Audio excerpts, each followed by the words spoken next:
Hey everybody, Chief Meteorologist Brad Panovich here with your Ski Southeast forecast update and more good news as the cold air and yes, more snow on the way. By far the best pattern of the season continues here into January. Now, you probably have heard about another system in the Southeast, probably not a big snowmaker for the mountains, a little bit of northwest flow, but the bigger story is a resurgence of cold air, which is going to keep us on the chilly side. The beauty of this pattern is we've got a piece of the polar vortex up here in eastern Canada, and what it's doing, it's continuing to pump down cold air, and the ridge, the southeast ridge, which blowtorched us in most of December, is staying shunted off to the southeast. So if you look into Saturday, we've got one system that moves by, and then going into next week, looks like another big trough and another big shortwave developing. This is interesting. Watch this right here for Monday into Tuesday.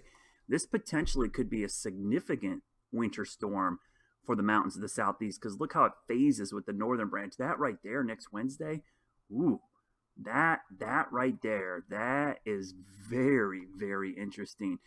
So we'll take a look at that in a second on their FUTURECAST, but let me show you the temperatures. There's all that cold air just pumping in. It tries to warm up, more cold air moves in, tries to warm up, more cold air moves in. So we just get reinforcements of cold air. 8 to 14 day outlook keeps most of this southeastern part of the country below average temperature wise. So really good news there. So let's look at the weekend system. Arctic front comes through really Thursday morning. So there's going to be a burst of pretty good snow. And then it moves through. Not much of a northwest event on the backside of this, but certainly cold air. Temperatures are going to be in the teens, single digits, really cold weekend in the mountains. So bundle up if you're heading out there. And then next week, remember that dip in the jet stream I showed you? Watch this thing develop and move our way the middle of next week. Look at that thing. That is impressive. And that's a lot of moisture. And it looks like plenty of cold air that's going to stay primarily snow. And then look at the northwest flow event on the backside of Wednesday into Thursday. That is going to be really cold air. Big Arctic high camped out over the southeast. That is a cold air mass for next week. So this weekend and next weekend looking great.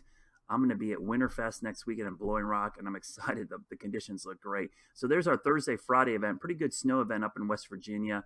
And then look at the system next week. Really piles on. If you look at some of these totals, and again, this is a 10-day total, you're looking at maybe some 9 to 12 inches with maybe some 14 to 18 up in West Virginia, up into Maryland. Not as much for western part of Virginia, but still some snow. And the key part about all this, it's plenty cold enough. So snowmakers, keep cranking that snow out, because eventually we're going to see a warm flip here. I don't think it's going to last long, but it's coming sometime in February, and hopefully it'll flip back by the end of February. But you know, it's been cold now for about a week and a half. We got another week and a half of cold. Typically, these things flip at some point. So crank up the snow now to get us through the rest of the season. So you can take a quick look here at the forecast. I'm keeping it snowmaking conditions perfect for West Virginia, and Maryland.